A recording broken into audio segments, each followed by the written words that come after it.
Okay, so welcome to the series of learning real estate from 0 to 100 class 5। जिन्होंने अब तक हमारी videos को फॉलो किया है, आई होप सो कि वो बेसिक समझ चुके होंगे बाइंग और सेलिंग के पार्ट्स को, कि बेसिकली रियलिटी चेक्स क्या क्या चेक करने होते हैं जब हम कुछ भी चीज़ रियल एस्टेट के हवाले से परचेज या सेल कर रहे होते हैं। अब की वीडियो में यानी क्लास 5 में हम समझेंगे कि एफबीआर टैक्स सिस्टम किस तरह से काम करता है। एफबीआर टैक्स सिस्टम किस तरह से काम करता है रियल एस्टेट के हवाले से पाकिस्तान के अंदर। पाकिस्तान में रियल एस्टेट में अगर आप इंटर हो रहे हैं तो first of all tax system से बचने के लिए, टैक्स सिस्टम के ट्रैप से बचने के लिए फर्स्ट ऑफ ऑल आपका फाइलर होना लाजमी है।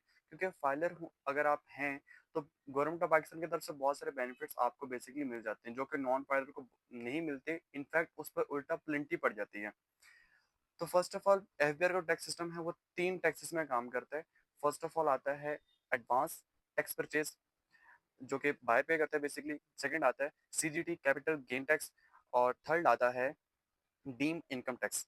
फर्स्ट ऑफ ऑल जो आता है एडवांस टैक्स ऑन परचेज, ये बायर पे करता है। और बायर जो ये टैक्स परचेज पे करता है, ये मौके पे पे करता है जब वो कोई भी प्रॉपर्टी के हवाले से कोई भी चीज परचेज कर रहा हो तो वो पे करता है, जिसको ये पाकिस्तान का कानून जो है सेक्शन 236 के मुताबिक वो बेसिकली पे कर रहा होता है।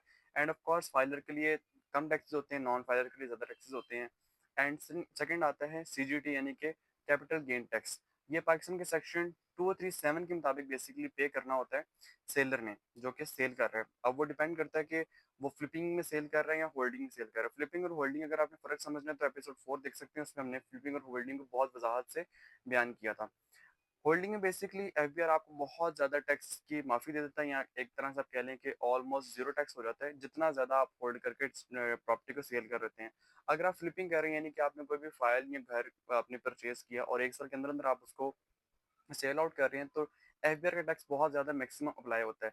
लेकिन क्योंकि इंसेंटिवाइज करती है होल्डिंग को, एफबीआर टैक्स बेसिकली उसको इंसेंटिवाइज करता है। दैट्स वाई अगर आपने बहुत देर तक होल्ड किया किस प्रॉपर्टी को और उसके बाद आप सेल आउट कर रहे हैं, देन फिर एफबीआर का टैक्स बहुत कम अप्लाई होता है, ऑलमोस्ट जीरो हो जाता है अगर आपने बहुत ज्यादा सालों तक उसको होल्ड करके बाद आप सेल आउट कर रहे हैं तो बेसिकली कैपिटल गेन टैक्स आपका बहुत ज्यादा कम हो जाता है अगर आपने होल्डिंग को ज्यादातर रखा है, और अगर फ्लिपिंग कर रहे हैं तो बहुत कम, बहुत ज्यादा बेसिकली टैक्सेस अप्लाई हो जाते हैं। थर्ड टैक्स आता है सेक्शन 7E के मुताबिक, और वो कहलाता है deemed income tax. Deemed income tax basically वहां अप्लाई होता है, फर्ज करें आप एक घर में रह रहे हैं और इसके अलावा आपका एक और घर है या कोई और खाली प्लॉट है, बेसिकली उस पर टैक्स अप्लाई होता है। क्योंकि बेसिकली आपने उस प्लॉट को, उस दुकान को जो आपके इस्तेमाल में नहीं है, घर को आपने रेंट आउट किया नहीं किया, लेकिन पाकिस्तानी गवर्नमेंट इस बात को मान के चलेगी कि आपने उसका रेंट आउट किया है और उसके रेंट की बिना पे आपसे वो टैक्स लेंगे।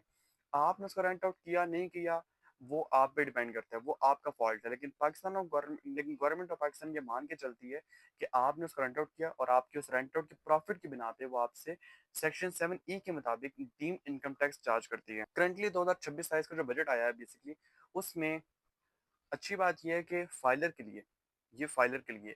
के लिए डीम इनकम टैक्स यानी कि सेक्शन 7E के जो टैक्स है बेसिकली वो ऑलमोस्ट खत्म हो चुके हैं। ये सिर्फ करंट बजट की फिलहाल बात है, नेक्स्ट बजट में अब वो दोबारा अप्लाई हो जाएगा नहीं होगा, depends on the government of Pakistan. लेकिन फिलहाल इस साल में जो है डीम इनकम टैक्स खत्म हो चुका है। सेकंड जो रिलीफ मिला है इस बजट में रियल एस्टेट के हवाले से, वो है परचेजर के लिए एडवांस टैक्स जो ऑन परचेज आता था, वो परचेजर के लिए टैक्स रिलीफ मिला है। बेसिकली 1.5% तक हो गया एफबीआर की वैल्यूएशन के मुताबिक। फर्ज करें अगर आपने 1 करोड़ की प्रॉपर्टी या प्रॉपर्टी के वाले से कोई भी फ्लैट या दुकान प्लॉट वगैरह कुछ भी आपने परचेज किया 1 करोड़ का, तो उसमें आप जो टैक्स 1.5% के हिसाब से देंगे वो होगा 1.5 लाख का। लेकिन नॉन फाइलर के लिए स्टिल अब तक 10 to 20% ही चल रहा है। बेसिकली एक तरह से उनको प्लेंटी की जा रही है कि अभी तक जिन्होंने अपने रियल एस्टेट के एसेट्स कभी शो ही नहीं किया या टैक्स रिटर्न ही नहीं किया, तो उसमें टैक्स 10 to 20% अभी तक स्टिल वही चल रहा है। यानी कि 1 करोड़ की अगर प्रॉपर्टी नॉन फाइलर रेट तो तकरीबन 8.5 लाख का टैक्स वो पे करेगा, और जबकि फाइलर जो होगा वो 1.5 लाख का पे करेगा। तो ये एक ह्यूज डिफरेंस आता है।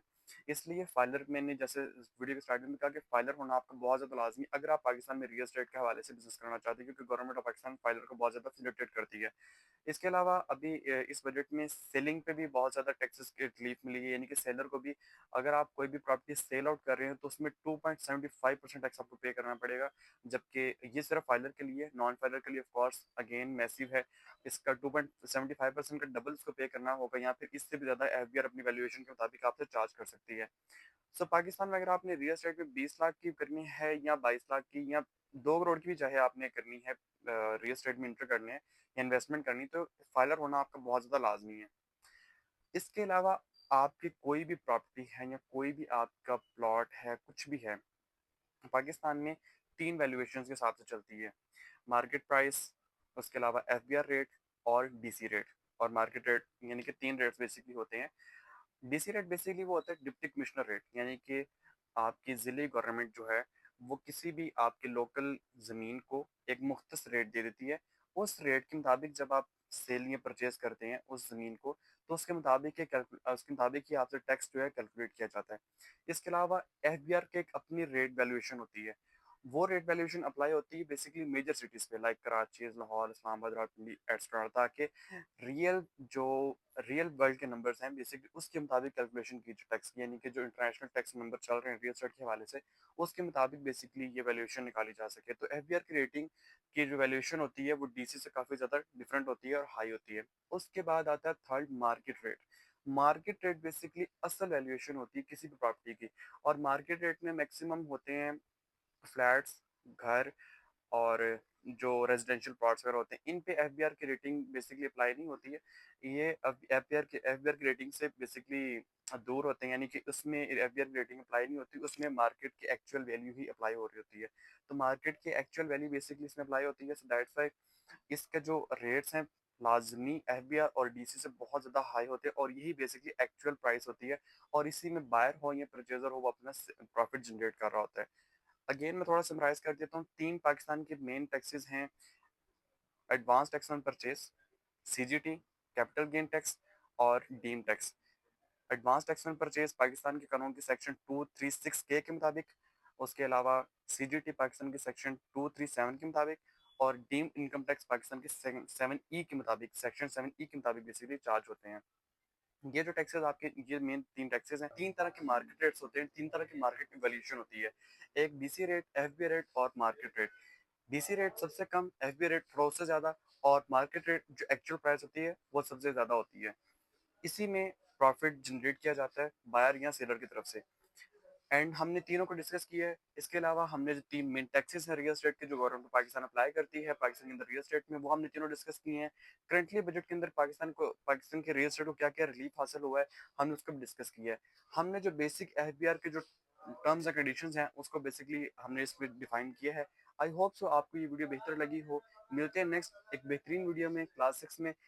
तब तक के लिए अपना ख्याल रखिएगा। लाइक फॉलो करना depends on you. I hope so आपके लिए नॉलेजेबल होगी और आपके लिए वैल्यूबल वीडियो होगी। Thank you so much for watching.